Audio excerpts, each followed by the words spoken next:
थी inventory valuation पे, और उसमें हमने क्वेश्चन नंबर 4 क्वेश्चन बैंक से किया था और क्वेश्चन नंबर 5 आपको होम असाइनमेंट में दिया गया था। तो कोई इन्वेंट्री वैल्यूएशन के एरिया से किसी टॉपिक में किसी एंट्री पे कोई गाइडेंस चाहिए आपको? जैसे क्वेश्चन नंबर 5 करने में कोई दिक्कत हुई हो, कोई चैलेंज हुआ हो? जी बेटा रिप्लेसमेंट आप किसको परचेज रिटर्न कर रहे हो या प्रोडक्शन को भेज रहे हो? बेटा जब परचेज रिटर्न कर रहे हैं तो जिस रेट पे परचेज की जाती है सप्लायर को वापस कर रहे हो, तो जिस रेट पे सप्लायर से खरीदा था उस रेट पे सप्लायर को वापस किया जाता है। और जब आप प्रोडक्शन से वापस ले रहे हो तो जिस रेट पे प्रोडक्शन को इशू किया गया था उस रेट पे प्रोडक्शन से वापस लेते हो। और फिर जब प्रोडक्शन को रिप्लेसमेंट में नए यूनिट्स इशू करोगे उस वक्त जो रेट चल रहा होगा मोस्ट रीसेंट एवरेज कॉस्ट उस पे इशू किया जाएगा। कस्टमर को रिप्लेसमेंट दोगे, कस्टमर को नए यूनिट्स इशू करोगे, यस कस्टमर से वापस आएंगे, पुराने रेट पे वापस आ जाएंगे। कस्टमर को इशू करोगे तो कस्टमर को नए यूनिट्स इशू हो रहे हैं उस वक्त के प्रिवेलिंग रेट पे इशू किए जाएंगे। कस्टमर को इशू करना वैसे ही है जैसे प्रोडक्शन डिपार्टमेंट को इशू करना, यूजर को इशू करना है। जैसे प्रोडक्शन डिपार्टमेंट को हम रॉ मटेरियल इशू करते हैं तो मोस्ट रीसेंट एवरेज कॉस्ट पे इशू करते हैं। इसी तरह अगर हम ट्रेडिंग में इन्वॉल्व हैं, कस्टमर को चीज बेच रहे हैं तो कस्टमर को जब इशू करेंगे रिप्लेसमेंट में तो मोस्ट रीसेंट एवरेज कॉस्ट उस पे इशू करेंगे हम। जी एनी अदर क्वेश्चन, कोई और सवाल? जी बेटा most recent average cost in store ledger card average cost पे मेंटेन किया जाता है। वो एवरेज कॉस्ट है, ये FIFO है।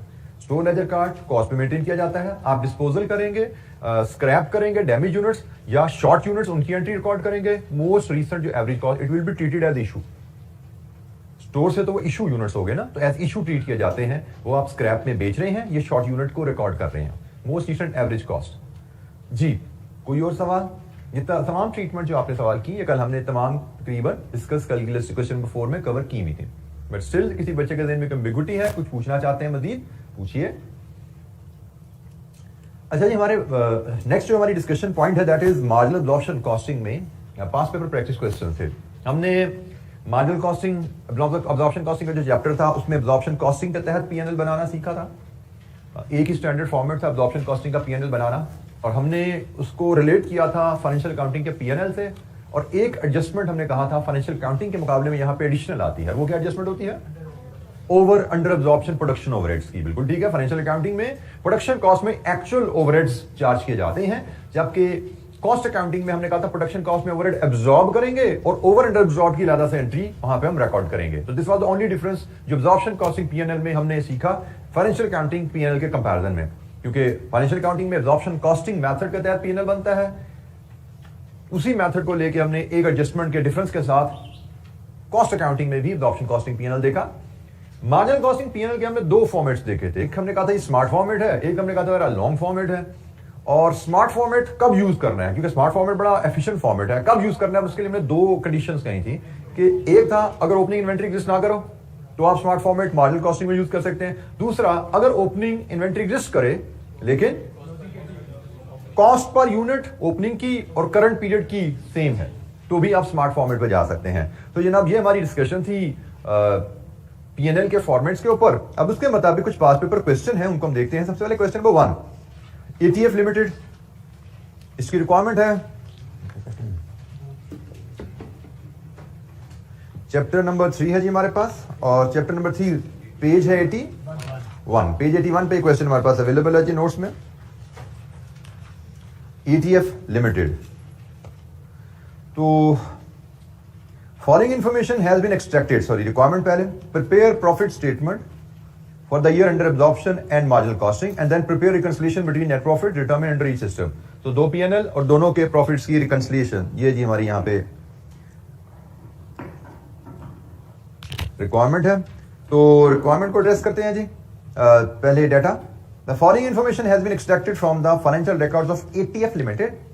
Production during the year in units 35,000, finished goods at the beginning of the year, finished goods at the end of the year, sale price per unit, fixed overhead cost for the year, administrative selling expenses, annual budgeted capacity of the plant, actual cost per unit incurred during the year was as follows: material, labor, variable overhead, ये सारी variable cost हैं जी जिनकी हमें detail दी गई है।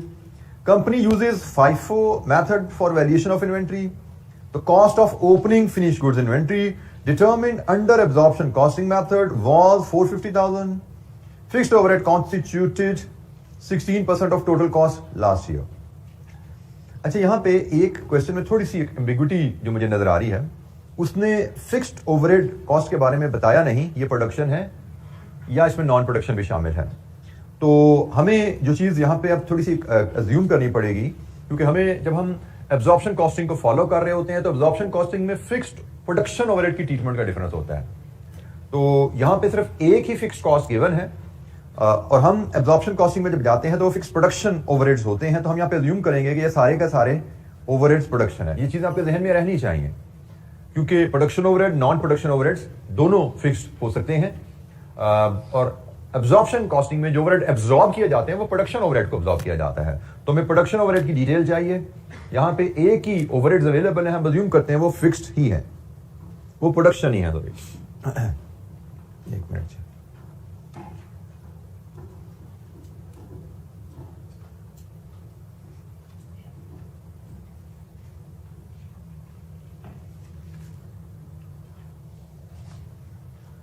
अच्छा जी, ये हमारे प्रोडक्शन ओवरहेड्स हो गए।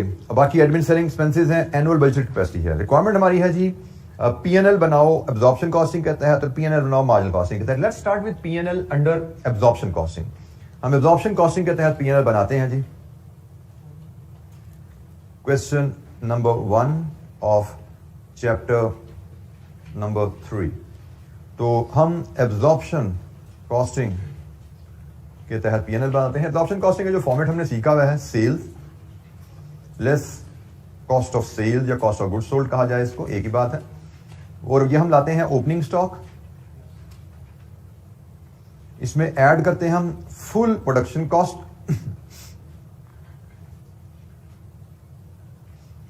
इसमें से हम लेस करते हैं क्लोजिंग स्टॉक, और फिर इसमें हम ओवर ऑब्जॉर्ब्ड हेड्स हैं, ओवरहेड्स हैं तो लेस करेंगे, अंडर ऑब्जॉर्ब्ड ओवरहेड्स हैं तो हम उसको ऐड कर देते हैं। यहां से हमें कॉस्ट ऑफ गुड्स सोल्ड मिल जाएगी। तो sales, if this is the value A, cost of goods sold if this is B, तो ए माइनस बी हमें क्या मिलता है जी? Gross profit. और ग्रॉस प्रॉफिट जब आ जाए तो इसमें से हम लेस कर देते हैं non production cost. Non production cost को लेस करते हैं तो हमें यहां पे नेट प्रॉफिट की फिगर मिलती है। ये जी हमारा फॉर्मेट है एब्जॉर्प्शन कॉस्टिंग के तहत। इसमें हमें कोई एम्बिग्विटी नहीं होनी चाहिए, सारा वही फाइनेंशियल अकाउंटिंग वाला फॉर्मेट है with exception of this entry. और ये एंट्री की जरूरत क्यों पड़ती है जनाब? यहां पे हमने क्योंकि एब्जॉर्ब्ड ओवरहेड लिए होते हैं, यहां पे एब्जॉर्ब्ड ओवरहेड लिए होते हैं, जबकि फाइनेंशियल अकाउंटिंग में यहां पे एक्चुअल लिए जाते हैं। फाइनेंशियल अकाउंटिंग में एक्चुअल ले लिए, इस गलती कोई गलती नहीं है, ठीक करने की जरूरत नहीं है। यहां पे एब्जॉर्ब ले लिए तो गलती आ जाती है, एरर ऑफ एस्टिमेट आ जाती है, उसको ठीक कर दिया जाता है यहां पे। तो let's start putting in the values. सबसे पहले स्टार्टिंग पॉइंट सेल्स रेवेन्यू। कैसे आता है जी sale revenue? Number of unit sold into price. और नंबर ऑफ यूनिट्स कितने बेचे पता है हमें? नहीं पता, हमें कैलकुलेट करने पड़ेंगे। तो नंबर ऑफ यूनिट्स कितने बेचे कैसे पता लगता है जी?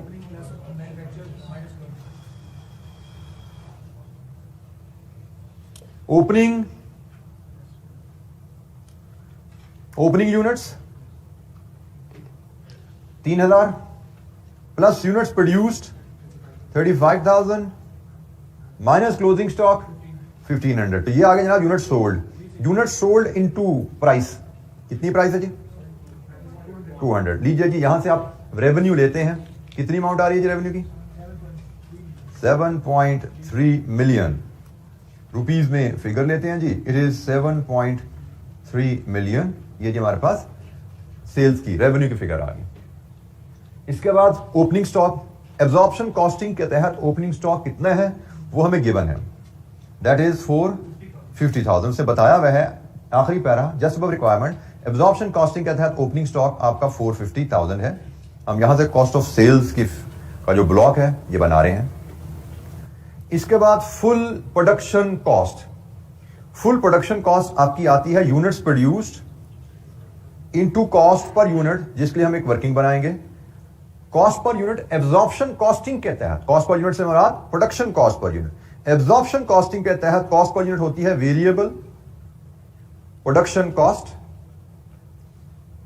और इसमें ऐड करते हैं fixed production overhead absorption per unit, इन दोनों को ऐड करते हैं तो ये जनाब आपको full production cost per unit मिलती है। इसको full production cost per unit भी कहा जाता है, इसको production cost under absorption costing भी कहा जाता है, एक ही बात है। सो फुल प्रोडक्शन कॉस्ट या production cost under absorption costing एक ही बात है। तो जनाब वेरिएबल प्रोडक्शन कॉस्ट क्वेश्चन में ब्रेकअप में रेडी अवेलेबल है 70 + 40 + 30 कितना बना 140। ये वेरिएबल प्रोडक्शन कॉस्ट हमें क्वेश्चन में ब्रेकअप रेडीली अवेलेबल है, ये हमें एक्चुअल अवेलेबल है। ये आपको याद रखना होता है कि वेरिएबल प्रोडक्शन कॉस्ट एक्चुअल ली जाती है और फिक्स्ड प्रोडक्शन ओवरहेड एब्जॉर्ब्ड लिए जाते हैं, ये भी हम बात कर चुके हैं। तो जनाब fixed production overhead absorption rate कैसे आता है, फिक्स्ड ओवरहेड एब्जॉर्प्शन रेट कैसे आता है, budgeted fixed overhead divide with budgeted या नॉर्मल प्रोडक्शन कैपेसिटी। अब यहां पे देखिए उसने कहा fixed overhead cost for the year 1 million, annual budgeted capacity of the plant 40,000। अब ये डाटा फाइनेंशियल रिकॉर्ड से निकाला गया, इसका मतलब ये एक्चुअल है, ये फिक्स्ड कॉस्ट एक्चुअल है। आपको याद होना चाहिए, पहले भी ये बात हो चुकी है, overhead absorption rate budgeted fixed overheads को बजटेड कैपेसिटी से डिवाइड करने से आता है। अब इस क्वेश्चन में बजटेड फिक्स्ड ओवरहेड हमें अवेलेबल नहीं है, तो क्या करें, हम अज्यूम करते हैं कि बजटेड भी एक्चुअल के बराबर ही रहे होंगे। मैं फिर बता रहा हूं, फार्मूला नहीं बदल जाता, overhead absorption rate actual overhead divide with budgeted capacity नहीं होगी, ओवरहेड का फार्मूला वही रहेगा, हमें बजटेड ओवरहेड चाहिए। क्वेश्चन में नहीं अवेलेबल, हम अज्यूम करेंगे कि बजटेड ओवरहेड एक्चुअल ओवरहेड के बराबर रहे होंगे। तो दोनों दिए होते तो हम बजटेड पिक करते, एक्चुअल को ना छेड़ते, लेकिन दिए सिर्फ एक्चुअल हुए हैं तो हम फिर उन्हीं को बजटेड अज्यूम करके चल रहे हैं। ठीक है, हम इनको अज्यूम कर रहे हैं कि ये बजटेड के बराबर हैं, ये बजटेड के बराबर हैं, इनको अज्यूम करके हम चले और हमने एब्जॉर्प्शन रेट यहां पे डिटरमिन किया 1 million divide with 40,000 budgeted capacity कितना जी 25,000, और यहां से फुल प्रोडक्शन कॉस्ट 165 आ गई। तो जनाब हमारी फुल प्रोडक्शन कॉस्ट 165 है, इससे मल्टीप्लाई करें कितनी आई 577 5000। अब हमने क्लोजिंग स्टॉक इसमें से लेस करने हैं। अब हमें कहा गया है FIFO मेथड के तहत क्लोजिंग स्टॉक, कंपनी की वैल्यूएशन पॉलिसी है FIFO मेथड का मतलब क्या होता है कि कंपनी जब यूनिट्स यूज करेगी, बेचेगी, सबसे पहले ओपनिंग स्टॉक बेचेगी, उसके बाद बेचना शुरू करेगी current period production. As a result company के पास जो क्लोजिंग स्टॉक बचता है FIFO मेथड के तहत वो हमेशा करंट प्रोडक्शन से बचता है। FIFO मेथड में क्लोजिंग स्टॉक हमेशा करंट पीरियड की जो प्रोडक्शन कॉस्ट है, जिस पीरियड का P&L बना रहे हो उस पीरियड की प्रोडक्शन कॉस्ट पे वैल्यू किया जाता है। तो हमारे पास 1500 यूनिट्स के क्लोजिंग स्टॉक है और इसको वैल्यू करेंगे FIFO मेथड के तहत 165 पे, कितने का बना ये 247 500। ये जी हमारे पास FIFO मेथड के तहत वैल्यूएशन आ गई। FIFO मेथड के तहत क्लोजिंग स्टॉक की वैल्यू हम करंट प्रोडक्शन कॉस्ट पे लेते हैं। एक छोटी सी एक्टिविटी मैं आपको दे रहा हूं, अगर कहा जाए ये इन्वेंट्री हमने एवको मेथड के तहत वैल्यू करनी है, तो बताइए जरा मुझे एवको मेथड के तहत इस इन्वेंट्री की वैल्यू क्या निकालेंगे आप, करके बताओ मुझे, वैल्यू बताओ क्या आएगी एवको मेथड के तहत, ये वैल्यू कैसे डिटरमिन करोगे। यहां पर तो FIFO था ना, तो FIFO में तो हमने कहा जी करंट प्रोडक्शन कॉस्ट पे ले लिया हमने, एवको मेथड होता तो ये इन्वेंट्री की वैल्यू क्या आती,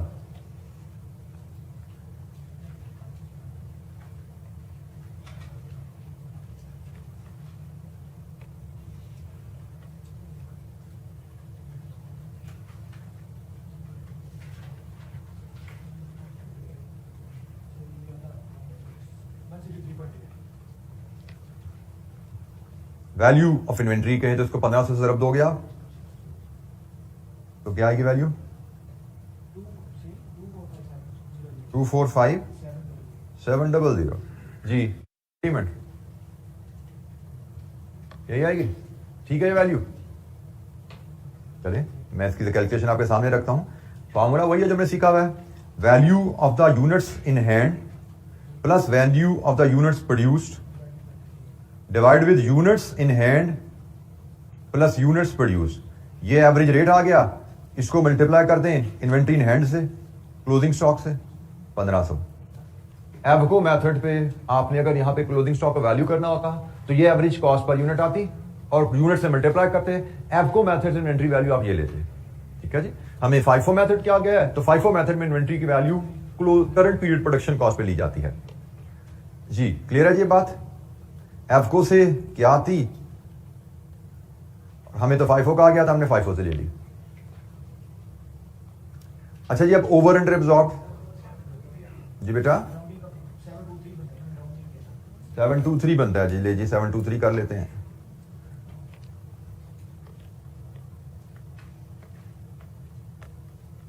सेवन 100 लिख दो राउंड ऑफ करके, अगर आपने रेट अलग कैलकुलेट किया है, इसको मल्टीप्लाई किया या इस तरह फैक्टर लिखा है तो 723 लिख दो, कोई फर्क नहीं पड़ता, दोनों तरीकों से प्रेजेंटेशन ठीक है, एक्सेप्टेबल है। जी कोई सवाल? अच्छा जी, अब over under absorb, over under absorb किन दो वैल्यूज का डिफरेंस होता है? Over under absorb actual production overheads और एब्जॉर्ब्ड प्रोडक्शन ओवरहेड्स का डिफरेंस होता है। एक्चुअल प्रोडक्शन ओवरहेड्स 1 मिलियन है और एब्जॉर्ब प्रोडक्शन ओवरहेड्स क्या होते हैं? Number of units produced into overhead absorption rate. कितना बना दिया?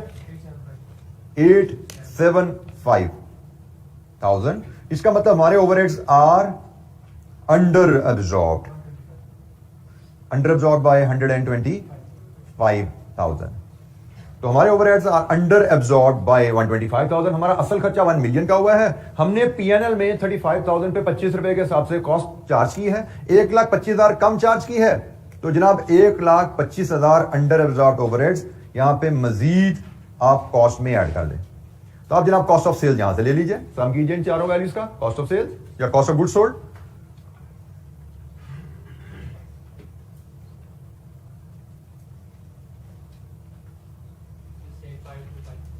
$6,800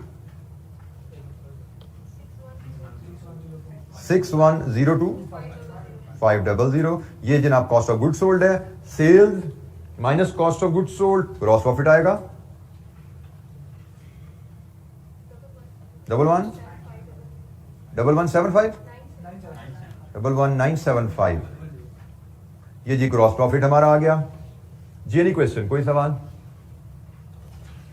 इसके बाद एडमिन एंड सेलिंग एक्सपेंसेस की एक ही फिगर अवेलेबल है, दैट इज 200,000 लेस किया तो इट इज 997,500। ये हमारा नेट प्रॉफिट है। लीजिए जी, हमारा PNL under absorption costing ready हो गया। आपको अक्सर एग्जामिनर में पहले भी बोल चुका हूं, इसके बावजूद कुछ बच्चे अक्सर ये क्वेश्चन कहीं पूछते नजर आते हैं किसी न किसी प्लेटफॉर्म पे। एग्जामिनर सोल्यूशन को विदाउट मेकिंग योर अटेम्प्ट ना देखा कीजिए, क्योंकि एग्जामिनर सोल्यूशन के फॉर्मेट्स डिफरेंट होते हैं और बाज़ का उनमें थोड़ी सी गलती भी नजर आती है। जैसे इसने इसका सोल्यूशन जो प्रेजेंट किया है, मेरे हिसाब से इस प्रेजेंटेशन में, आल्दो हमारे मैनेजमेंट अकाउंटिंग में प्रेजेंटेशन इतना मैटर नहीं करती, लेकिन बहरहाल बेसिक प्रिंसिपल्स शुड प्रिवेल। तो हमारा, जैसे मैं अगर गलती बताऊं, उसने क्या की, हमारा ग्रॉस प्रॉफिट इसी स्टेज पे आता है, लेकिन एग्जामिनर ने क्या किया, उसने ग्रॉस प्रॉफिट पहले निकाल दिया और ये एडजस्टमेंट इसके नीचे शो कर दी है, जो कि छोटी सी प्रेजेंटेशन की एरर। मैं स्टिल कहूंगा एग्जामिनर शायद इस पे, अगर हम ऐसे प्रेजेंट करते नंबर हमारे नहीं कटेंगे, लेकिन हम बाज का सोल्यूशन डिफरेंट आ जाता है ना, कि भाई हम तो यहाँ पे ओवर डालते थे, एग्जामिनर ने इसके नीचे डाल दिया जीपी के, तो क्या ठीक है क्या गलत है, ऐसे कंफ्यूज हो जाते हैं। दिस इज बेस्ट प्रैक्टिस जो इसके सोल्यूशन में एग्जामिनर ने किया। आप कह सकते हैं जी वो एक अल्टरनेटिव उसने तरीका तैयार कर लिया है, जो बेस्ट प्रैक्टिस तो नहीं है, लेकिन शायद कॉस्ट मैनेजमेंट काउंटिंग में चल जाता है वो भी, क्योंकि अल्टीमेटली प्रॉफिट तो वही आएगा। आप इसको यहां पे ऐड करो या यहां पे आकर एडजस्ट कर दो, एक ही बात रहती है। लेकिन ग्रॉस प्रॉफिट की फिगर डिफरेंट आई, कोई बात नहीं, क्योंकि हमारा काम ग्रॉस प्रॉफिट निकालना नहीं था, हमारा काम नेट प्रॉफिट निकालना है, तो नेट प्रॉफिट तो ठीक ही आएगा।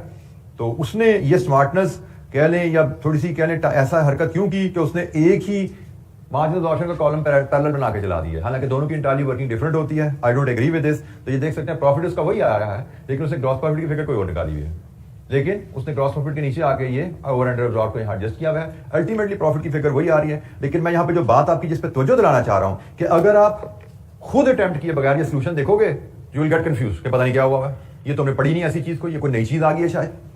इसलिए आपको कहा जाता है पहले अटेम्प्ट कर लो, खुद सवाल कर लो, उसके बाद जब जवाब देख लो कि नेट प्रॉफिट टैली है, तो कोई वरी की जरूरत ही नहीं है कि उसने क्या किया हमने क्या किया, जवाब आपका ठीक आ रहा है, बस खत्म हो गया। आपको फॉर्मेट कैसे है, प्लस क्या ऊपर क्या नीचे क्या देखने की जरूरत ही नहीं।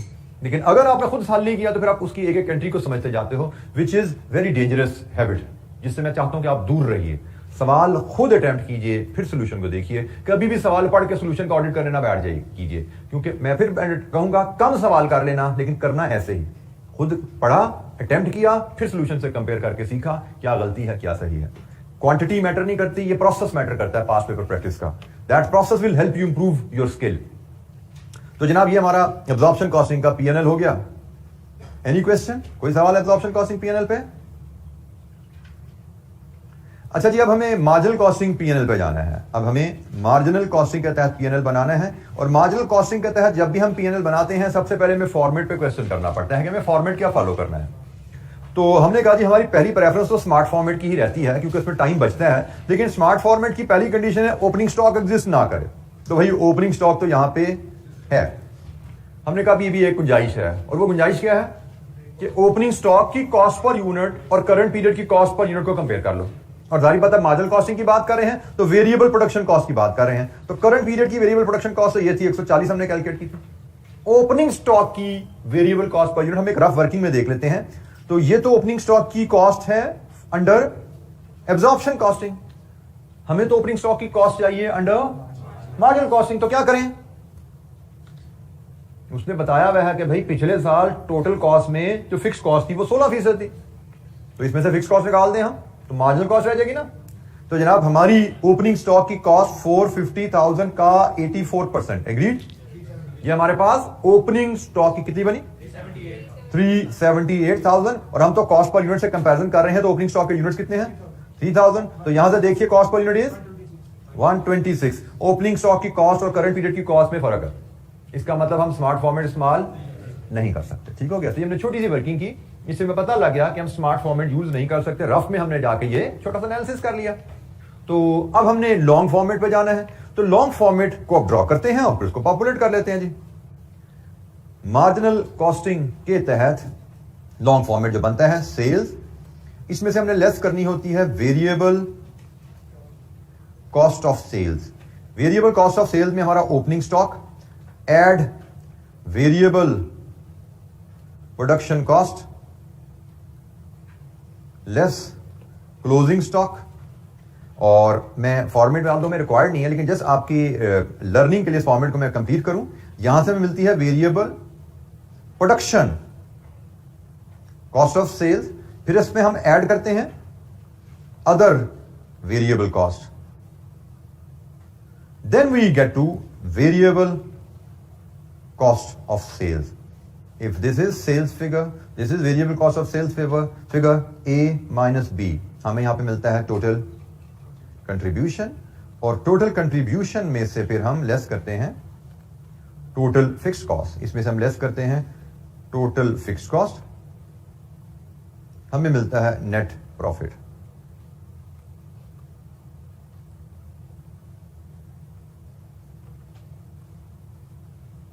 ये जी हमारा फॉर्मेट है। यहां पे मैंने ये फिगर सिर्फ आपकी मेमोरेंडम के तौर पर लिखा, अदरवाइज हमारे इस क्वेश्चन में अदर वेरिएबल कॉस्ट इन्वॉल्व नहीं है, हमें क्वेश्चन में गिवन नहीं है। हमारे लिए यही वेरिएबल प्रोडक्शन कॉस्ट ही basically variable cost of sales है। हमें इस एंट्री की यहां पे जरूरत नहीं थी, लेकिन मैं आपको सिर्फ याद दहानी के लिए फॉर्मेट में कंप्लीट करने के लिए डाला कि हम नौ इस तरह प्रेजेंट करते हैं। Variable production cost of sale लाते हैं, फिर other variable cost selling cost होती तो हम यहां पे ऐड करते, फिर वेरिएबल कॉस्ट ऑफ सेल्स पे पहुंचते। तो जनाब वैल्यूज फीड करना शुरू करेंगे हम। तो सेल्स हमें दोबारा कैलकुलेट करने की जरूरत नहीं है, हमने 7.3 मिलियन कैलकुलेट की थी ऊपर। ओपनिंग स्टॉक की वैल्यू रफ वर्किंग में तो हमने निकाली थी, यहां पे दोबारा कर लेते हैं। 450,000 का 84%, ये बना जी 378,000। वेरिएबल प्रोडक्शन कॉस्ट 35,000 यूनिट्स बनाए और इनको वेरिएबल प्रोडक्शन कॉस्ट से मल्टीप्लाई करें। वर्किंग वन में हमने ली हुई है जी वो 144.9 मिलियन। अब FIFO मेथड के तहत क्लोजिंग स्टॉक का वैल्यू करेंगे। क्लोजिंग स्टॉक हमारा 1500 यूनिट्स है। FIFO मेथड के तहत वो करंट पीरियड प्रोडक्शन कॉस्ट पे वैल्यू होगा, और मार्जिनल कॉस्टिंग है वेरिएबल प्रोडक्शन कॉस्ट पे वैल्यू होगा कितना जी? 210,000। लीजिए जी, this gives us variable production cost of sale. इन तीनों वैल्यूज का सम कीजिए, 5068,000। अदर वेरिएबल कॉस्ट हमारे पास यहाँ पे जीरो है, जैसे मैंने पहले आपको बताया। तो ये तो 5068 ही हमारी वेरिएबल कॉस्ट ऑफ सेल रही यहाँ पे। तो हमारे पास टोटल कंट्रीब्यूशन यहां से A minus B 2232,000।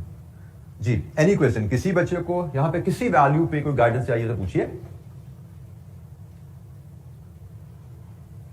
Marginal costing के तहत हम वेरिएबल प्रोडक्शन कॉस्ट लेते हैं और इन्वेंट्री भी वेरिएबल प्रोडक्शन कॉस्ट पे ही वैल्यू की जाती है। जी बेटा क्लोजिंग स्टॉक फाइफो मेथड के तहत करंट पीरियड कॉस्ट पे वैल्यू किया जाता है, जिससे हमने एब्जॉर्प्शन कॉस्टिंग में किया था फाइफो मेथड, तो मार्जिनल कॉस्टिंग में भी वही FIFO method. Closing stock marginal cost पे वैल्यू होगा और फाइफो मेथड के तहत closing stock current period cost पे वैल्यू होगा।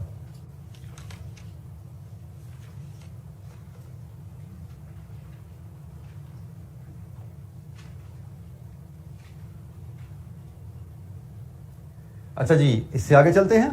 फिक्स्ड कॉस्ट, तो फिक्स्ड कॉस्ट हमारे पास दो हैं जी, एक है प्रोडक्शन की 1 मिलियन और एक है नॉन प्रोडक्शन की, वो है 2 लाख। तो हम इनको एक ही लाइन में यहां पे सम करके लिख देते हैं। हमारी टोटल फिक्स्ड कॉस्ट 1.2 मिलियन यहां से लेस होगी, तो रिजल्ट आया नेट प्रॉफिट कितना है जी 103,200। ये प्रॉफिट अंडर मार्जिनल कॉस्टिंग आ गया। तो एब्जॉर्प्शन कॉस्टिंग का प्रॉफिट ले लिया, मार्जिनल कॉस्टिंग का प्रॉफिट ले लिया, और फिर हमें कहा जाता है इसकी रिकंसिलिएशन कीजिए। ये हमारा पार्ट ए कंप्लीट हो गया है। पार्ट ए में हमें कहा गया था दोनों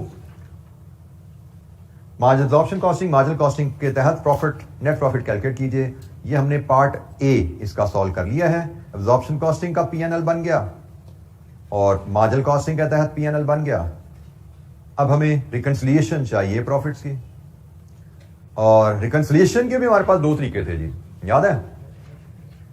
एक हमने कहा था कि रिकमेंडेड मेथड है और दूसरा हमने कहा था अल्टरनेटिव मेथड है। लेकिन जो भी मेथड है फॉर्मेट दोनों का सेम ही था। हमने कहा था कि हम प्रॉफिट अंडर एब्जॉर्प्शन कॉस्टिंग लेंगे, डिफरेंस जो है उसको कैलकुलेट करना है, जिससे प्रॉफिट अंडर मार्जिनल कॉस्टिंग आता है हमारे पास। अब प्रॉफिट की तो दोनों फिगर अवेलेबल है। एब्जॉर्प्शन कॉस्टिंग का प्रॉफिट कितना है 997,500 और मार्जिनल कॉस्टिंग का प्रॉफिट भी अवेलेबल है 1032,000। डिफरेंस भी यहां से हम एस्टेब्लिश कर सकते हैं कितना है, इन दोनों का डिफरेंस कितना वैल्यूज का 34,500, और ये ऐड हो रहा है, ये तो नजर आ रहा है हमें ना, इसमें तो हमें कोई दिक्कत नहीं है। हमें तो अब इस डिफरेंस की वर्किंग दिखानी है। तो डिफरेंस की वर्किंग दिखाने के लिए हमने कहा था जी 2 तरीके होते हैं। डिफरेंस की वर्किंग दिखाने के 2 तरीके हैं। Method number 1, opening stock closing stock units का डिफरेंस लीजिए और OAR से मल्टीप्लाई कर दीजिए। लेकिन हमने कहा था ये हमने तब करना है जब OAR ओपनिंग स्टॉक का और करंट प्रोडक्शन का सेम है। तो जनाब OAR करंट प्रोडक्शन का तो 25 है, करंट प्रोडक्शन का OAR 25 है, और ओपनिंग स्टॉक का OAR है 450,000 का 16% डिवाइडेड विद 3,000, यही है ना। इन्वेंट्री में फिक्स्ड ओवरहेड कितने हैं, पर यूनिट ओवरहेड कितने हैं 24। तो करंट OAR 25 है, पिछले साल OAR 24 रुपए था। पिछले साल इन्वेंट्री में इतने फिक्स्ड ओवरहेड शामिल है ना 16%, और 3,000 यूनिट्स में ये ओवरहेड शामिल है। इसका मतलब पर यूनिट 24 रुपए शामिल है। इसका मतलब OAR ओपनिंग स्टॉक और करंट पीरियड का सेम नहीं है। इसका मतलब हमें अल्टरनेटिव मेथड पे जाना है। हम जो रिकमेंडेड या बेंचमार्क मेथड ऑफ रिकंसिलिएशन है उसको फॉलो नहीं करेंगे। तो ये हमने एक रफ वर्किंग में, ये फॉर्मेट रफ वर्किंग है, हमारे आंसर का हिस्सा नहीं है ये, ठीक है। हमने एनालिसिस कर लिया, अब हम वर्किंग 3 में रिकंसिलिएशन की एडजस्टमेंट कैलकुलेट कर लेंगे। तो अल्टरनेटिव मेथड, इसके बारे में बात करा दूं। ये एडजस्टमेंट कैलकुलेट करने के एक से ज्यादा तरीके हैं। एक तरीका मैंने आपसे शेयर किया हुआ है, और एक तरीका जो तरीका मैंने आपसे शेयर किया वो भी कहीं ना कहीं आंसर में आपको मिलेगा एग्जामिनर के, और एक तरीका इस सवाल में एग्जामिनर ने यूज किया हुआ है, वो थोड़ा डिफरेंट है बट मैटर नहीं करता। जैसे मैंने कहा जुगाड़ ही है, ऐसा डे से लगा लो, बी से लगा लो, फर्क नहीं पड़ता, ठीक है। तो मैंने आपको जो मेथड बताया वो थोड़ा सा सिंप्लीफाइड है, उसमें एक स्टेप की थिंकिंग कम हो जाती है। जो एग्जामिनर मेथड यूज कर रहा है उसमें एक स्टेप की थिंकिंग ऐड हो जाती है, एक और दफा सोचना पड़ता है। हमें यहाँ पे सोचना नहीं पड़ता। तो जैसे अगर वर्किंग 3 हम बनाएं, हमने क्या सीखा हुआ है, difference in value of opening stock and closing stock under absorption costing. फिर हमने कहा ये स्टेप नंबर 1 है। स्टेप नंबर 2 में हम कहते हैं जी difference in value of opening stock and closing stock under marginal costing, और स्टेप नंबर 3 में हम डिफरेंस ऑफ अबव वैल्यूज लेते हैं। ये जो डिफरेंस फाइनल है ये हमारी रिकंसिलिएशन की आइटम होती है।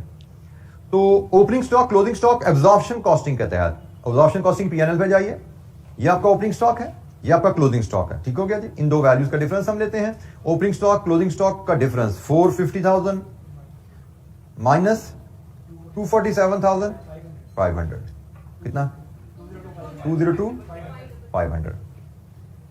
मार्जिनल कॉस्टिंग के तहत ओपनिंग स्टॉक 378, क्लोजिंग स्टॉक 210,000,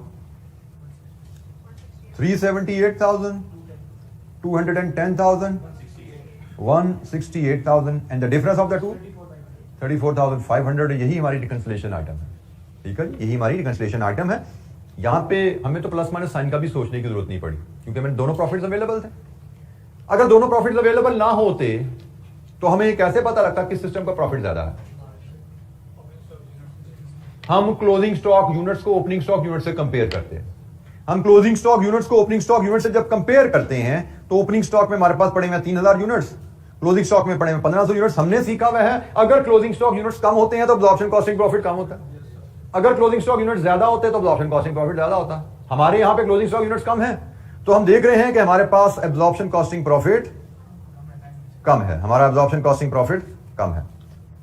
तो अगर हमें मार्जिनल कॉस्टिंग प्रॉफिट ना भी गिवन होता, ये डिफरेंस निकाल के हम ऐड करना था, ये हमें पता था, यहां पे हम इसको ऐड करते तो हमें मार्जिनल कॉस्टिंग प्रॉफिट आ जाता, क्योंकि इस पीरियड में closing stock units opening stock unit से कम है, तो इस पीरियड में अब्जॉर्प्शन कॉस्टिंग का प्रॉफिट मार्जिनल कॉस्टिंग प्रॉफिट से कम आएगा।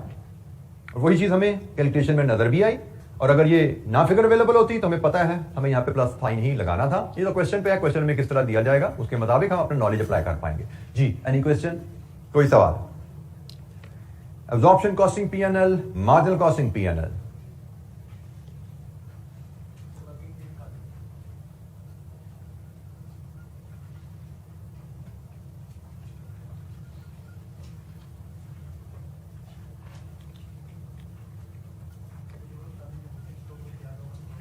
जी बेटा मैंने जो भी बात बताई है वो कहीं किताबें अगर आपने पढ़ी हों तो कहीं किताबों में ये चीज लिखी हुई है, ये चीज मैंने बोली है। तो बराए मेहरबानी किताबें पढ़ने की आदत डालिए।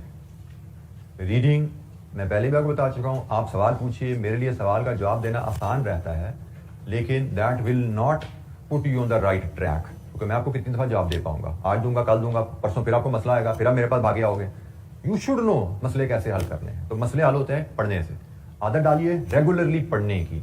किसी जगह फंसो जाके रेलेवेंट नोट्स, रेलेवेंट पोर्शन खोलिए, रेलेवेंट एग्जांपल खोलिए, उनको रीडू कीजिए, उनको रीड कीजिए, आपका प्रॉब्लम हल होता जाएगा। एक दफा दो दफा खुद देखोगे आप जाके किताब में, तो फिर आपको दोबारा वो चीज स्किप नहीं होगी आपके माइंड से। अगर होगी भी तो you know how to resolve the issue, क्योंकि अक्सर आप जब पूछ के मसला हल करते हो वो आपका सोल्यूशन देर पा नहीं होता। आज पूछा है आपने, परसों फिर आप पूछ रहे होगे, ये मसला आपके ज़हन से स्किप हो चुका है। लेकिन अगर आप खुद पढ़ोगे, एक दफा पढ़ोगे, दो दफा पढ़ोगे, तो ये चीज आपके ज़हन में बैठ जाती है। जो चीज आप खुद थोड़ी सी एफर्ट से सीखते हो, जिसपे आपने थोड़ा सा टाइम इन्वेस्ट किया होता है, उसकी आपकी जो बेनिफिट है, उसकी मेमोरी है, काफी ज्यादा लास्टिंग होती है।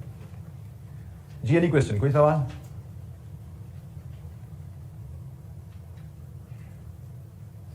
जी बेटा, जी क्या रूम है हमारा? बेटा हमने कल डिसाइड किया था 0 पीरियड हम स्टार्ट करेंगे, तो रूम नंबर 10 9 to 10 हमारा टाइम था। मंडे ट्यूसडे वेडनेसडे 3 दिन, रूम नंबर 10 में क्लास हमारी हुआ करेगी। ऊपर है रूम नंबर 10 में, ठीक हो। आज से इंशाल्लाह शुरू करेंगे। आज ट्यूसडे है, ट्यूसडे वेडनेसडे 2 क्लास, 2 दफा हम आज भी मीटिंग कर पाएंगे, इस वीक में भी मीटिंग कर पाएंगे। नेक्स्ट वीक से तीनों दिन मंडे ट्यूसडे वेडनेसडे हम मिला करेंगे इंशाल्लाह। और वो इश्यूज बेस्ड क्लास होगी, that will be driven by you. आप आएंगे वहां पे, विल डिसाइड कि what is the agenda for next 1-2 days, उस एजेंडे के मुताबिक हम डिस्कशन किया करेंगे वहां पे। जी जनाब, एनी क्वेश्चन, कोई सवाल? अच्छा जी, एक और क्वेश्चन की तरफ नजर डालते हैं जरा। Question number 3, question number 3। Question number 2 एक सिंपल क्वेश्चन है, वो आपकी होम असाइनमेंट है, लेकिन मैं फिर बता दूं, अगर आप क्वेश्चन नंबर 2 को एग्जामिनर सोल्यूशन देखोगे तो इतना लंबा इनएफिशिएंट प्रेजेंटेशन है। अगर आप उसको खुद करोगे, जैसे मैंने सिखाया, जैसे हमने क्वेश्चन नंबर 1 किया, उस अंदाज पे करोगे, तो वो आपका 2 मिनट का सवाल है क्वेश्चन नंबर 2। मैं क्वेश्चन नंबर 3 पे आपसे बात करूंगा। Question number 3, Zulfikar limited, requirement इसकी सेम रिक्वायरमेंट है। Prepare profit statement for the month using marginal costing, absorption costing and reconcile the difference of the profit in the 2 method, assume FIFO method of valuation. ये सवाल पास paper है, लेकिन इसमें ये एक चीज मिसिंग थी। इस ये चीज याद रखिएगा, कभी भी आपको किसी भी सवाल में ओपनिंग स्टॉक आ जाए, जैसे इस सवाल में हमें यहां पे उसने ओपनिंग स्टॉक और फिनिश गुड का जिक्र किया हुआ है, किसी भी सवाल में ओपनिंग स्टॉक आ जाए और फिर हम देखते हैं opening stock plus production 26,000 minus से क्लोजिंग स्टॉक 4,000, क्लोजिंग स्टॉक भी आ गया। तो जब भी आपके पास ओपनिंग स्टॉक और क्लोजिंग स्टॉक आएगा सवाल में, आपको इस पॉलिसी पे क्लैरिफिकेशन चाहिए कि क्लोजिंग स्टॉक को हमने वैल्यू कैसे करना है, FIFO से या FCO से।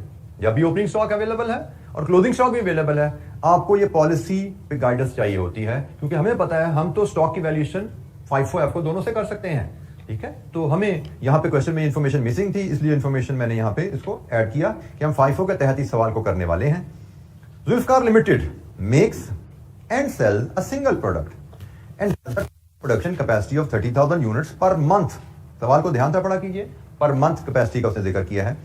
Company budgeted the following information for the month of जनवरी। अब ये जनवरी का बजट है जी, नॉर्मल कैपेसिटी 27,000 है, ये टोटल कैपेसिटी थी, ये नॉर्मल कैपेसिटी है। टोटल कैपेसिटी से मुराद यहां पे लिया जाता है कि आप मैक्सिमम कितनी प्रोडक्शन कर सकते हैं, और नॉर्मल कैपेसिटी से मुराद लिया जाता है नॉर्मली आप कितनी प्रोडक्शन करते हैं, ठीक है, करते हैं की नहीं है, ये है सारा बजट। तो जनाब 27,000 नॉर्मल कैपेसिटी है, नॉर्मली आप 27,000 प्रोडक्शन करते हैं। Variable cost per unit production 110 है, सेलिंग एंड एडमिन 25 है, fixed overhead production 7,56,000, selling 5,04,000, actual operating data, ये एक्चुअल डाटा एनसीआर है जी, प्रोडक्शन 24,000, सेल्स 250 रुपए के हिसाब से 22,000, opening stock 2,000। During the month of January the variable factory overhead exceeded the budget by 1,20,000।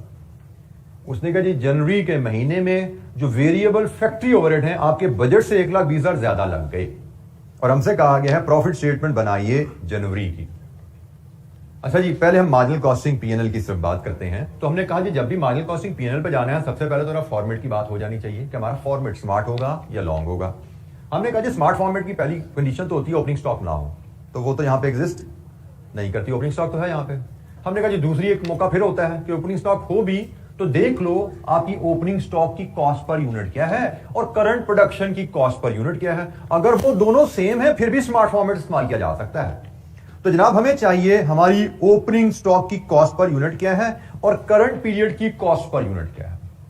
तो current period की cost per unit तो हमें यहां से पता लगती है कि भाई ये हमारी बजट थी और ये बजट से एक्सीड कर गए, हम इसको भी पर यूनिट बना सकते हैं ना यहां से। तो बजट 110 रुपए थी और एक्सीड कर गए 24,000 यूनिट बनाने पे 1,20,000 ज्यादा लग गया, तो ये एक्चुअल उसमें ऐड कर लो, एक्चुअल आ गए। तो करंट प्रोडक्शन कॉस्ट हमारी 110 जमा 1,20,000 बटा 24,000 कितनी बनी 5, तो ये बन गई 115। ये हमारी करंट प्रोडक्शन कॉस्ट है। अब हमें चाहिए ओपनिंग स्टॉक की कॉस्ट पर यूनिट, कि भाई ओपनिंग स्टॉक जो पिछले पीरियड में बना था उसकी कॉस्ट पर यूनिट क्या है। क्या वो इंफॉर्मेशन अवेलेबल है क्वेश्चन में? अब ये चीज जरा सीखिए कि आपको पता होना चाहिए कि आपको सवाल में प्रोसीड करने के लिए क्या इंफॉर्मेशन चाहिए। ये सारी चीजें आपको कब पता होंगी? जब आपने एक तरीके से स्ट्रक्चर्ड वे में नॉलेज को ऑब्जॉर्व किया होगा। एक सवाल को अटेम्प्ट करने के आपने स्ट्रक्चर्ड स्टेप सीखे होंगे कि पहले ये करना है, फिर ये सोचना है, फिर ऐसे चलना है। तो जैसे हमने कहा कि हमें पहला स्टेप है करंट प्रोडक्शन कॉस्ट, देखो क्या है, उसको कंपेयर करो ओपनिंग स्टॉक की प्रोडक्शन कॉस्ट से। तो करंट प्रोडक्शन कॉस्ट हमें क्वेश्चन में मार्जिनल कॉस्टिंग की बात कर रहे हैं, current variable production cost available है, ओपनिंग स्टॉक की प्रोडक्शन कॉस्ट हमारे पास अवेलेबल नहीं है, हमें चाहिए आगे चलने के लिए, क्योंकि पीएनएल भी बनाना है, तो पीएनएल में भी ओपनिंग स्टॉक को तो वैल्यू करना है ना हमने, तो वो तो अवेलेबल नहीं है। इसका मतलब अब हमें कुछ अजम्पशन की तरफ जाना पड़ेगा। तो जनाब यहां पे जो अजम्पशन बनती है बड़ी सीधी सी कि भाई हम जनवरी के पीएनएल की बात कर रहे हैं, ये जनवरी का बजट है और ओपनिंग स्टॉक दिसंबर में बना था। जनवरी का जो ओपनिंग स्टॉक है वो दिसंबर में बना था। तो हमारे पास जो वाहिद ऑप्शन बनती है वो हम ये अज्यूम कर लें वो जो हमने जनवरी का बजट रखा है ना वो दिसंबर की कॉस्ट के बराबर होगा, क्योंकि जनवरी का बजट कब बनता है? दिसंबर के एंड में बनता है ना। जनवरी का बजट दिसंबर के एंड में बनता है कि भाई जनवरी में हमारा एक यूनिट कितने का बनेगा। तो हमारे पास वाहिद असम्पशन जो बचती है, अब मुझे दिसंबर की प्रोडक्शन कॉस्ट चाहिए, मेरे पास दिसंबर की प्रोडक्शन कॉस्ट नहीं है, मेरे पास जनवरी की बजटेड प्रोडक्शन कॉस्ट भी है, मेरे पास जनवरी की एक्चुअल प्रोडक्शन कॉस्ट भी है। तो वाहिद जो तरीका मेरे पास बचता है दिसंबर की प्रोडक्शन कॉस्ट लेने का वो ये असम्पशन है कि भाई ये प्रोडक्शन कॉस्ट हमने बजट की थी दिसंबर में, तो हम अज्यूम करते हैं कि ये जो बजट हमने बनाया जनवरी की कॉस्ट का अंदाजा लगाया होगा वो दिसंबर की कॉस्ट को देख के लगाया होगा, विच इज अ फैक्ट। आप अगले पीरियड का अंदाजा जो पिछला पीरियड गुजरा होता है उसी के डाटा से ही लगाते हो ना कि जनवरी में यूनिट कितने का बनेगा, तो दिसंबर में देख लो कितने का बनेगा, उसके हिसाब से अंदाजा लगा लो। तो हमारे पास वाहिद ऑप्शन बचती है in the absence of perfect information कि हम इसको ओपनिंग स्टॉक की कॉस्ट लें। तो जनाब ये अगर ओपनिंग स्टॉक की कॉस्ट पर यूनिट है, ये current period cost per unit है, तो दोनों सेम नहीं है। इसका मतलब लॉन्ग फॉर्मेट। ठीक हो गया, फॉर्मेट डिसाइड हो गया, लॉन्ग फॉर्मेट पे जाना है। तो मार्जिनल कॉस्टिंग का लॉन्ग फॉर्मेट हमारा क्या होता है, हम क्वेश्चन नंबर 3 की बात कर रहे हैं और इसमें हम पार्ट ए पे हैं। हम मार्जिनल कॉस्टिंग के तहत पीएनएल बना रहे हैं। लॉन्ग फॉर्मेट होता है जी sales less variable cost of sales, जो कि आएगी आपकी opening stock add variable production cost less closing stock. यहां से हमें मिलती है variable production cost of sales, इस फिर हम ऐड करते हैं अदर वेरिएबल कॉस्ट, यहां से मिलती है वेरिएबल कॉस्ट ऑफ सेल्स, फिर हमें मिलता है टोटल कंट्रीब्यूशन जो कि होता है हमारा sales minus variable cost of sales, ये से हमारा टोटल कंट्रीब्यूशन आता है। इस टोटल कंट्रीब्यूशन में से फिर हम लेस कर देते हैं टोटल फिक्स्ड कॉस्ट, हमें यहां से नेट प्रॉफिट मिल जाता है। ये हमारा फॉर्मेट है जो कि हमें इस सवाल पे अप्लाई करना है। सेम फॉर्मेट जो हमने क्वेश्चन 1 में देखा था, वही एग्जैक्टली फॉर्मेट यहां पे अप्लाई होने जा रहा है। तो शुरू कीजिए जरा वर्किंग। यूनिट्स बेचे कितने, opening stock plus sorry given है जी, माय मिस्टेक, गिवन है जी 22,000 इंटू 250 5.5 मिलियन, ये जी हमारी सेल्स है 5.5 मिलियन। ओपनिंग स्टॉक यूनिट्स हमें अवेलेबल हैं 2000 यूनिट्स, और हमने जैसे अज्यूम कर लिया इनकी कॉस्ट 110 रही होगी। ठीक है जी, कितना जी 220,000। अब यहां पे आपको याद रखना है कि ये जो वेरिएबल प्रोडक्शन कॉस्ट ली जाती है ये एक्चुअल ली जाती है। ठीक है, क्योंकि हम पीएनएल बना रहे हैं ना, तो एक्चुअल प्रोडक्शन कॉस्ट क्या है, हमें कहा गया है कि हमने 24,000 यूनिट्स जो बनाए हैं, एक्चुअल कॉस्ट 110 रुपए के हिसाब से नहीं आई बल्कि 1,20,000 ज्यादा आ गई है, ये लिखा। तो 24,000 इंटू 110 प्लस 1,20,000 एक्चुअल कॉस्ट हमारी ये लगी है। तो बताइए कितनी वैल्यू, 2760,000। क्लोजिंग स्टॉक को वैल्यू कर रहे हैं। क्लोजिंग स्टॉक FIFO मेथड के तहत करंट प्रोडक्शन कॉस्ट पे वैल्यू होती है, कितनी है 115। तो 115 आप अलहदा से हमने कैलकुलेट किया था, उधर वर्किंग थी, हम यहां पे दोबारा इसकी कैलकुलेशन दिखा देते हैं कि भाई हमने करंट प्रोडक्शन जो कॉस्ट है वो 24,000 यूनिट बनाए हैं इतने खर्चे में, ये पर यूनिट कॉस्ट है, और इन हैंड हमारे यूनिट कितने पड़े हैं वो हमें कैलकुलेट करने पड़ेंगे जनाब। Opening stock plus production minus sales, ये क्लोजिंग स्टॉक यूनिट्स आ गए, कॉस्ट पर यूनिट है, ये क्लोजिंग स्टॉक के यूनिट्स इन हैंड है। तो वैल्यू ऑफ क्लोजिंग स्टॉक 460,000। जनाब इन तीनों वैल्यूज में किसी वैल्यू पे कोई क्वेश्चन है तो पूछिए। ओपनिंग स्टॉक हमने 110 पे ली, एक्चुअल प्रोडक्शन कॉस्ट हमारी 110 रुपए पर यूनिट से टोटल 1,20,000 ज्यादा है, और क्लोजिंग स्टॉक हम करंट प्रोडक्शन कॉस्ट पे वैल्यू करते हैं। FIFO मेथड में हमने देखा करंट प्रोडक्शन कॉस्ट हमारी 2.76 है 24,000 यूनिट्स की, और ये हमारे पास यूनिट्स इन हैंड है क्लोजिंग स्टॉक, ये हमारे पास इन्वेंट्री आ गई। Variable production cost of sales 2520,000। Other variable cost selling and admin 25 रुपए। अब ये देखिएगा ये सेलिंग एडमिन कॉस्ट है 25 रुपए पर यूनिट है, तो ये यूनिट सोल्ड पे अप्लाई होगी 22,000। कितने बने जी 550,000। लीजिए जी सम करेंगे, वेरिएबल कॉस्ट ऑफ सेल्स बन गए कितना जी 3070,000। अब यहां से A माइनस B करेंगे, कंट्रीब्यूशन मिलेगा 2430,000। ये नहीं क्वेश्चन, कंट्रीब्यूशन हमारे पास आ गया है। कंट्रीब्यूशन में से फिक्स कॉस्ट लेस करनी है, तो फिक्स कॉस्ट हमें अब यहां पे ख्याल रखना है आपने, ये पीएनएल बन रहा है ना, पीएनएल में ये एक्चुअल फिक्स कॉस्ट लेनी होती है, लेकिन क्वेश्चन में हमें एक्चुअल अवेलेबल नहीं है, हमें बजटेड गिवन है, हमें एक्चुअल चाहिए। क्या करें, अज्यूम कर लें भी एक्चुअल भी बजट के बराबर ही रहा होगा। ये कॉमन अजम्पशन रहेगी हमारी पूरे कॉस्ट एंड मैनेजमेंट अकाउंटिंग में। हमें पता होना चाहिए हमें क्या इंफॉर्मेशन चाहिए, और वो इन्फॉर्मेशन नहीं मिल रही तो उसके करीब तरीन इन्फॉर्मेशन को मज्यूम करके चलेंगे आगे। और ये सबसे कॉमन असम्पशन है। आपको एक्चुअल डाटा चाहिए, नहीं अवेलेबल, बजटेड अवेलेबल है, उसको एक्चुअल समझ लो। आपको बजटेड डाटा चाहिए, नहीं अवेलेबल, एक्चुअल अवेलेबल है, उसको बजट समझ लो। ये सबसे कॉमन असम्पशन है, चलती रहा करेगी। तो यहां पे हमें बजटेड ओवरहेड्स अवेलेबल है, हमें एक्चुअल चाहिए, तो हम अज्यूम कर लेंगे एक्चुअल भी यही रहे होंगे। दोनों दिए जाते हैं ना, फिर हम एक्चुअल पिक करते, बजट ना लेते, क्योंकि हम पीएनएल बना रहे हैं, पीएनएल एक्चुअल डाटा पे बनता है। तो अब यहां पे हमें एक्चुअल लेने हैं, तो अवेलेबल नहीं, हमने अज्यूम किया 756 प्लस 756,000 प्लस 504,000, टोटल कितना बना 1260,000।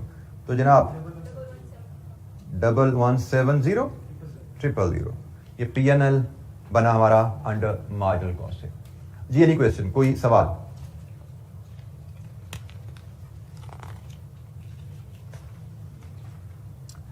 अच्छा, इसको हम कंटिन्यू करेंगे इंशाअल्लाह, सवाल को कंप्लीट करेंगे और आगे भी 2 सवाल हमें और देखने हैं। तो इंशाअल्लाह कल का टाइम पूरा लगेगा और परसों का भी थोड़ा सा टाइम लेके चैप्टर हमारा कंप्लीट होगा। और इसके बाद हम इंशाअल्लाह परसों से मूव करेंगे चैप्टर नंबर 5 के ऊपर, जो हमारा इन्वेंट्री मैनेजमेंट का है, मैनेजमेंट अकाउंटिंग का चैप्टर है। तो कल का फुल लेक्चर, परसों का पार्ट लेक्चर हमारा लगेगा और इंशाअल्लाह हम फिर नेक्स्ट चैप्टर पर मूव कर रहे होंगे। आज हम यहाँ पे क्लोज कर रहे हैं question number 3, part B outstanding है हमारा, sorry absorption costing and part B, absorption costing and part B ये हमारा आउटस्टैंडिंग है। ये इंशाअल्लाह हम कल कंप्लीट करके आगे मूव करेंगे। ठीक है जी, थैंक यू।